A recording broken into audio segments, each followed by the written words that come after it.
여러분 최근에 스마트폰을 많이들 사용하시면서 많은 분들이 일상 속에서 문자나 카카오톡으로 서로 소통하는 것들을 많이 보게 됩니다. 근데 문자를 보내시는 스타일들이 각자 조금씩 다른데요. 어떤 분들은 미사 여구를 전혀 쓰지 않고 딱 필요한 내용만 보내시는 분들이 있어요. 네, 알겠습니다. 지금 가고 있습니다. 넵 하고 웃음 표시도 없고 그냥 그 내용만, 글자만 보내시는 스타일의 분들이 있습니다. 딱 필요한 내용만 적어 보내는 거죠. 그런데 어떤 분들은요, 카카오톡에서 유료 이모티콘을 구입을 하셔서 굉장히 풍성한 감정을 표현하시는 분들이 있습니다. 상황이 딱 맞는 적절한 이모티콘을 보내면서 혼자 뿌듯해 하시고 행복해 하는 게 바로 접니다. 제가 이모티콘을 좀 많이 사서 이렇게 보내고 있어요. 근데 서로의 스타일이 참 다르고 다양하죠. 소통하는 방식이 다 달라요. 근데 문자를 보내는 거는 그냥 나한테 익숙한 방식으로 문자를 보내면 되는데 사실 저희가 조심해야 될 때는 그 문자를 해석할 때는 조금 주의해야 되죠. 그러니까 기본적으로 저희는 문자를 보낸 사람의 의도와 상관없이 내가 내 목소리로 그 문자를 해석을 하려는 경향이 있습니다. 그냥 글자만 딱 온 건데 내가 상상하는 목소리로 말투로 그 문자를 받아들이게 되는 것이죠. 그냥 글자만 온 문자를 보시면은요 체온이 담겨 있지 않습니다. 얼굴도 모르고 표정도 어떤 표정으로 지으면서 이 문자를 보냈는지를 잘 모를 가능성이 높죠. 그래서 내가 그분의 얼굴을 생각하고 그분의 목소리를 상상하면서 그 문자를 읽어가는 거예요. 자기 나름대로의 해석을 시도하는 것이죠. 만약에 이모티콘을 정말 풍부하게 보내시는 분이 다른 분으로부터 그냥 딱 필요한 내용의 문자만을 받게 된다면은 어떻게 반응을 할까요? 왜 아무런 이모티콘이 없지? 두 번째, 나한테 화났나? 서운한가? 내가 뭐 잘못했나? 이런 고민들을 하게 됩니다. 그러니까 다른 사람이 보낸 문자의 메시지를 나의 목소리를 입혀서 생각을 하는 것이죠. 그런데 다행히 금방 그 사람을 다시 만나서 대화를 하다 보면 오해가 이렇게 사라지는 경우들이 있습니다. 나를 여전히 친절하게 대해주고 나를 반겨주는 그 모습을 보면은 그냥 문자를 그냥 보낸 거구나 하고 이렇게 지나치게 되는 것이죠. 그런데 문자로만 계속해서 소통하고 오프라인에서 마주칠 일이 없게 되면은요 오해가 쌓이게 되고 그 오해가 확신이 되고 뭔가 서먹서먹한 관계로도 넘어갈 수도 있다라는 것이죠. 그러니까 저희가 문자로 소통하는 데 있어서 우리가 끊임없이 자기중심적인 해석이 들어갈 수 있다라는 가능성을 인지한 상태로 다른 사람들과 얘기를 하고 소통을 해야 된다라는 거예요. 내가 이것을 잘못 해석할 수도 있다라는 것을 기억을 해야 되는 것이죠. 그래서 저는 뭔가 감정선이 복잡하거나 민감한 주제는 오해받을 수 있는 그런 상황들은 문자로 얘기를 하지 않습니다. 전화를 하거나 더 가급적이면 만나서 중요한 것들은 얘기하는 게 서로 괜한 오해가 생기지 않게 되는 방법이기 때문이죠. 그러니까 우리가 보낸 이의 마음과 상관없이 내가 생각하는 것들로 의미를 바꿀 수 있다라는 가능성이 있는데 그것은 그냥 사람들과의 소통뿐만 아니라 하나님의 사랑을 받아들일 때에도 비슷한 일들이 일어날 때가 있습니다. 발신자와 수신자 사이에 뭔가 조금씩 오해가 생길 수 있는 것이죠. 여러분, 하나님은 성경 곳곳에서 끊임없이 우리를 사랑한다고 외치시고 또 외치시고 계셔요. 그런데 그것을 받아들이는 사람의 측면에서는요, 이것을 곧이곧대로 믿기가 조금 어려울 때가 있습니다. 왜냐하면 하나님의 사랑이 못 믿어온 것이 아니라 내가 과연 이런 주님의 커다란 사랑을 받을 만한 존재인가? 여기에 자신이 없기 때문에 그렇습니다. 기도도 잘 못할 때가 많고 말씀에 순종하지 못할 때도 많은 것 같습니다. 아니면 말씀에 순종하는 것은 둘째 치더라도 내가 말씀을 읽는 것조차도 놓칠 때도 종종 있죠. 그래서 아무리 생각해봐도 하나님께서 나를 변함없이 사랑하신다는 이 커다란 사랑이 나의 존재를 돌아볼 때에 이게 정말 맞을까? 그대로 받아들일 수 있을까? 라는 고민을 갖게 된다라는 거예요. 하나님의 사랑을 넙죽 받기에는 내가 너무 초라하고 내가 너무 연약한 것 같은 느낌이 드는 것이죠. 그래서 우리가 아직 죄인 되었을 때에 우리가 연약할 때 우리가 원수 되었을 때에 그리스도께서 자기를 죽이심을 통해서 우리를 하나님의 사랑을 확증해 주셨다라는 이 선언이 있음에도 불구하고 우리는 이 사랑을 우리 멋대로 축소하거나 뒤틀어 놓거나 다르게 받아들이려는 경향들이 있다라는 거예요. 발신자는 이만한 사랑을 주셨는데 우리가 해석하는 측면에서 조금씩 이 사랑을 축소시키게 되는 것이죠. 무의식 중에 이렇게 생각하는 것입니다. 하나님이 무조건적으로 나를 사랑할 리는 없어. 그래도 하나님이 사랑할 만한 조건을 내가 내어 드려야지, 기도해야지, 말씀 봐야지, 섬겨야지. 하나님의 사랑을 얻기 위해서 기도를 하고 하나님의 사랑을 받아내기 위해서 말씀을 볼 때가 있습니다. 그래서 팀 켈러라는 목사님은 사람의 기본적인 상태가 복음을 그대로 받아들이지 않고 종교로 나아가기가 익숙하다라고 얘기해요. 나는 기도합니다. 그래서 사랑을 받았습니다. 이게 종교의 순서이고요. 나는 이미 하나님께 완전한 용납을 받았습니다. 그래서 기도합니다. 이 순서가 복음의 순서입니다. 앞과 뒤가 조금씩 다르지만 굉장히 다른 결과를 가져오게 되는데 우리는 하나님의 복음적인 사랑을 받았으면서도 내 편에서 무엇인가 거기에 합당한 것을 내어드리지 못하면은 하나님의 사랑을 의심하고 축소하고 쪼그라뜨리려는 경향을 갖고 있다라는 것이죠. 여러분, 만약에 의지가 강한 분들은 열심히 기도하고 열심히 말씀을 보고 열심히 공동체를 섬기며 나아갑니다. 그런데 이 열심이 순서가 뒤바뀌면은 잘못된 결과를 가져와요. 하나님이 나를 용납해서 내가 기도합니다. 이게 아니라 내가 남들보다 더 많이 기도했습니다. 내가 남들보다 공동체를 더 섬겼습니다. 이런 방식으로 주님 앞에 나아가면은요, 반드시 우리의 마음이 높아지게 되어 있어요. 하나님, 저보다 기도하지 않는 저 사람보다 제가 좀 낫죠. 내가 이 은혜동산교를 19년째 섬겼습니다. 주님, 나를 더 사랑하시는 거 맞죠? 겉으로 보면은 굉장히 좋은 것들이 많지만요, 순서가 뒤바뀌면은 복음이 아니라 공로로, 종교로 흘러갈 수도 있다라는 것이죠. 함정입니다. 하지만 의지가 약하신 분들은 어떻게 반응을 할까요? 하나님의 사랑을 포기하는 경우가 있어요.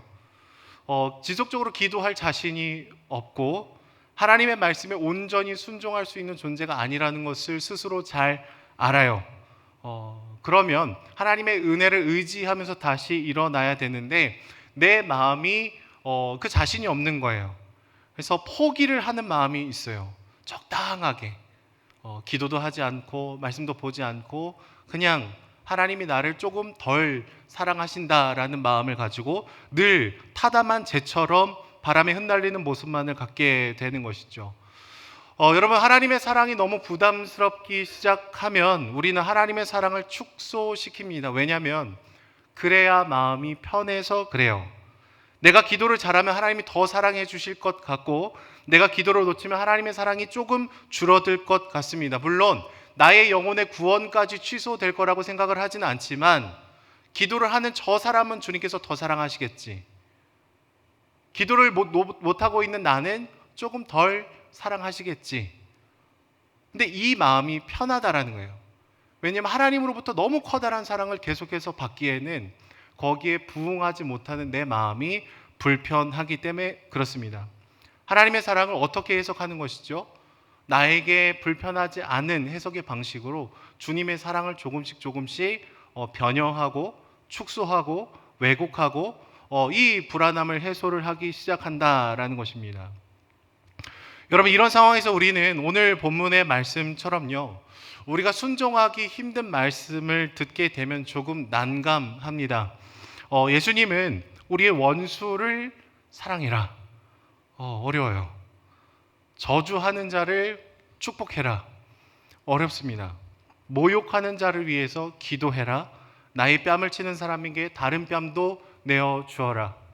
여러분, 자신 있게 순종하실 수 있는 분 있으십니까? 이 네 가지의 말씀을 내 힘과 내 사랑으로는 하나님, 내가 이거 순종할 수 있을까요? 이게 솔직한 우리의 질문이죠. 더 나아가서 우리를 좋아하는 사람만 사랑할 수 없고 정말 나를 힘들게 하는 사람도 사랑을 해야 된다라는 이 부담스러운 말씀을 마주하면 우리는 좌절을 느끼게 됩니다. 하나님, 내 힘으로는 못할 것 같아요. 왜냐하면 우리의 실제는 어떻습니까? 내가 가장 사랑하는 아내와 또 남편도 온전히 사랑을 해주지 못할 때가 더 많기 때문이죠. 사랑하려고 했지만 나의 연약함이 나의 가장 소중한 사람들을 찌를 때도 많습니다. 때로는 나를 가장 닮은 자녀조차도요, 내가 성숙하고 온전한 사랑으로 늘 우리 아이들을 품어내는가, 그렇지 못할 때도 있는 것 같아요. 특히 사춘기에 들어가게 되면은 우리 아이들을 향한 복합적인 감정을 느끼는 것들을 보게 됩니다. 사랑스럽지만 막 오자마자 방문을 닫고 들어가고 계속해서 대들고 말끝마다 막 반응이 없고 막 그런 아이들을 보면은 정말로 사랑하지만 미운 마음도 들고 우리의 사랑하는 나의 사랑하는 아들조차도 품기 어렵다라는 것을 저희는 보게 되는 것이죠. 근데 오늘 말씀 본문에 자녀를 사랑해라, 뭐 아내를 사랑해라, 뭐 이거 순종할 수 있을 것 같은데 원수를 사랑해라, 다른 사람을 비판하지 말아라, 뺨을 맞으면 다른 뺨을 갖다 대라, 이 기준이 너무 높아서 좌절이 된다라는 것이죠. 요즘 우리가 보는 드라마의 키워드와 정반대의 얘기입니다. 더 글로리라는 드라마를 저는 보지는 않았는데 요약본을 좀 봤던 기억이 나요. 학폭을 당한 학생이 커서 어떻게 복수를 해줄까에 대한 얘기잖아요. 또 모범 택시, 이재훈이라는 잘생긴 배우가 나와서 죄를 저지른 사람을 때려주면은 무죄처럼 여겨집니다. 잘생겨서 때려도 무죄인 것 같아요. 송중기가 빈센조란 드라마에 나와서 막 불지르고 때리고 막 그래도 잘생겨서 그런지 다 무죄인 것 같아요. 사람들이 굉장히 좋아합니다. 왜 그렇습니까? 여러분, 이 복수라는 키워드의 드라마가 계속해서 흥행하는 이유는 우리는 한쪽 뺨을 맞을 때 다른 뺨을 내어줄 수 있는 존재가 아니라는 것을 증거하는 것이죠. 정말 답답하고 힘들고 어려우니까 드라마에 나오는 한 영웅이 이 답답함을 해결해주고 복수해주기를 갈망하는 마음이 오늘날 우리가 보는 드라마가 흥행하는 드라마의 특징이다라는 거예요. 그런데 오늘 말씀은 정반대의 얘기를 하고 있어요. 더 답답하고 더 힘들고 내 힘으로는 이룰 수 없을 것 같은 기준을 제시를 하고 있습니다. 저도 개인적으로 말씀을 준비하면서 목회자이지만 정말 문자적으로 제 뺨을 때리시면 내어드릴 수 있을까? 심각하게 고민되더라고요. 제 기본적인 성격으로는, 인품으로는 절대 그러지 못하거든요. 내어드릴 수 있을까? 순종할 수 있을까? 쉽지 않습니다. 근데 이 말씀을 묵상하는 가운데 하나님, 제가 이 말씀 순종도 못하겠고 그러니까 전하지도 못하겠고 하나님, 이 말씀을 어떻게 해야 됩니까? 라는 이제 기도를 하는 가운데 이 받아들이기 힘든, 사랑을 해주기 어려운 존재가 나일 수도 있겠다라는 묵상을 하게 됐어요. 며칠 전까지만 해도 이 말씀을 묵상을 할 때는요, 내가 원수를 받아줘야 되는 그런 사람으로 스스로를 인식했습니다. 하나님, 나를 힘들게 하는 사람을 내가 받아낼 수 있을까요? 좀 어려울 것 같습니다. 뭐 이렇게 고백을 했었어요. 근데 하나님 입장에서 생각을 해보면 나라는 존재가 참 버거운 존재일 수 있겠다라는 생각을 하게 됩니다. 목회자가 되고 하나님의 사랑과 은혜를 이미 충분히 많이 입었음에도 불구하고 그 사랑을 모르지 않지만 여전히 하나님의 보좌를 탐내고 내가 왕이 되고 하나님을 무시하고 모욕하고 하나님을 끌어내리면서 나를 높이고 싶어하는 이 본성이 가득한 저라는 존재가 하나님 편에서 보면은 사랑받기에 합당하지 않은 원수와 같을 수 있겠다라는 것이죠. 마치 예수님께서 십자가에서 달려 죽으실 때 예수님을 조롱하고 비아냥거렸던 로마 군사들과 같았습니다. 그들은 예수님이 누구신지 모르기라도 했지, 저는 온전한 복음을 듣고서도 끊임없이 나라는 존재를 주님보다 더 내세우려는 모습들이 가득한 죄인이다라는 것이죠. 38절 말씀을 보시면 이렇게 기록이 되어 있어요. 우리 같이 읽어보도록 하겠습니다. 38절입니다. 시작. 주라 그리하면 너희에게 줄 것이니 곧 후이되어 누르고 흔들어 넘치도록 하여 너희에게 안겨 주리라. 너희가 헤아리는 그 헤아림으로 너희도 헤아림을 도로 받을 것이니라. 아멘. 여러분, 하나님께서 우리에게 굉장히 부담스러운 사랑의 명령을 주신 다음에 그 이유와 목적을 38절 말씀에 기록을 하고 있는데, 그것은 사랑할 수 없는 대상이 사랑을 받는 은혜, 그 헤아림을 우리에게 넘치도록 받아 누리게 하기 위함이다라는 말씀입니다.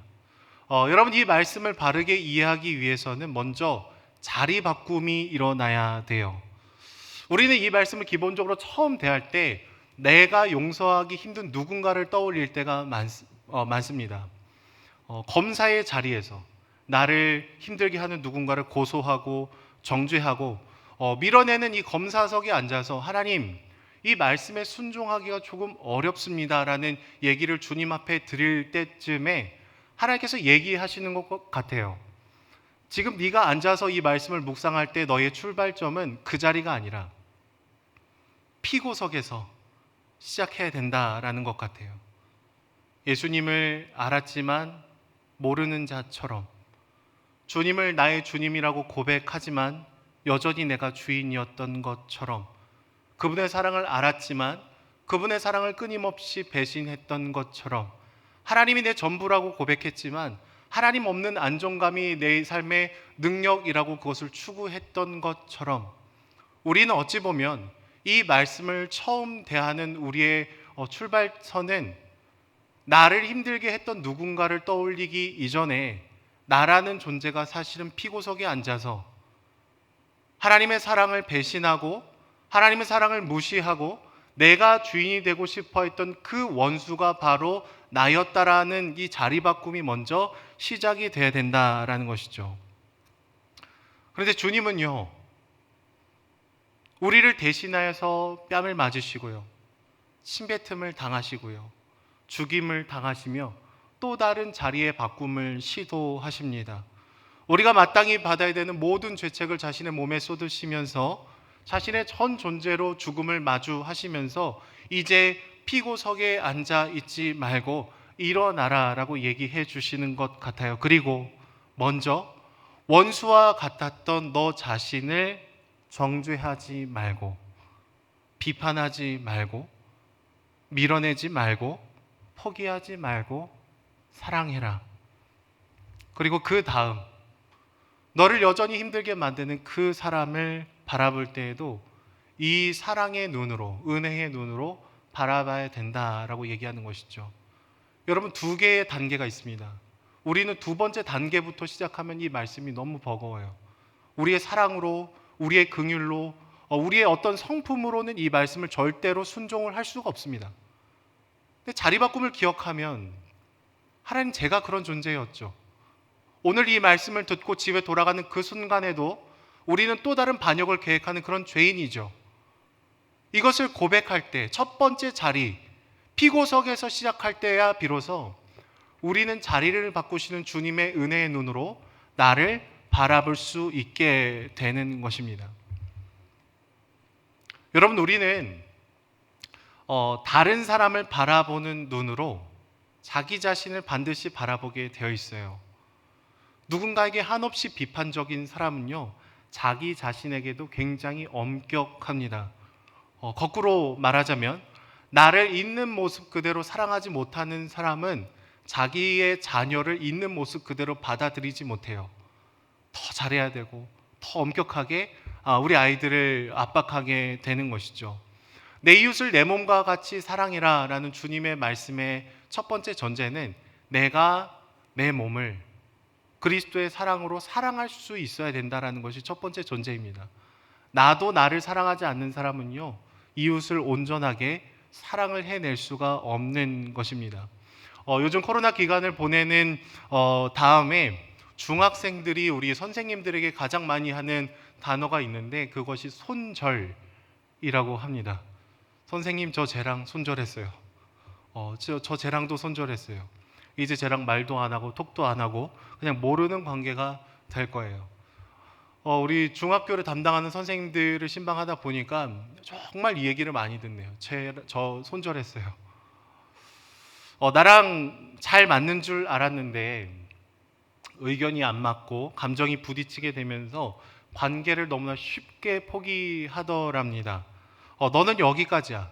더 이상 내 인생에 너라는 존재는 없어 라고 말하는 것이죠. 그런데 여러분, 우리가 누군가를 어떤 조건으로 밀어내고 거절하고 손절하게 된다면은 무의식적으로 어떤 두려움에 사로잡히게 될까요?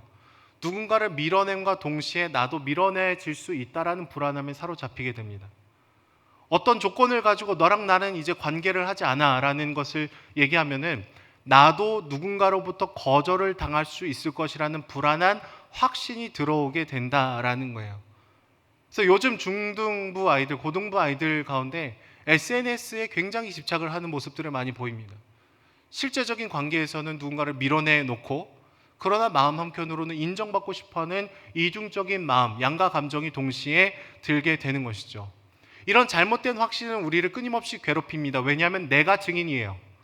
내가 세워둔 조건에 맞지 않으면 나에게 기분 나쁘게 하면은 존재를 지우고 밀어내고 무시한 사람이 바로 나예요. 그렇기 때문에 내가 나를 갉아먹게 되는 것이죠. 누군가를 밀어내면서 나도 누군가로부터 거절당할 것에 대한 불안함이 우리 안에 들어오게 되는 것입니다. 그런데 여러분, 이런 생각은 사람과의 관계에만 머무르지 않습니다. 하나님도 그러시겠지. 내가 기도하고 말씀 보고 수련회 가고 그러면 하나님 다 좋아하실 것 같지만 내가 경건의 삶을 조금 느슨하게 가져가는 순간 주님도 날 덜 사랑하시겠지. 우리의 사랑 수준으로 하나님의 사랑을 축소하게 되더라라는 것이죠.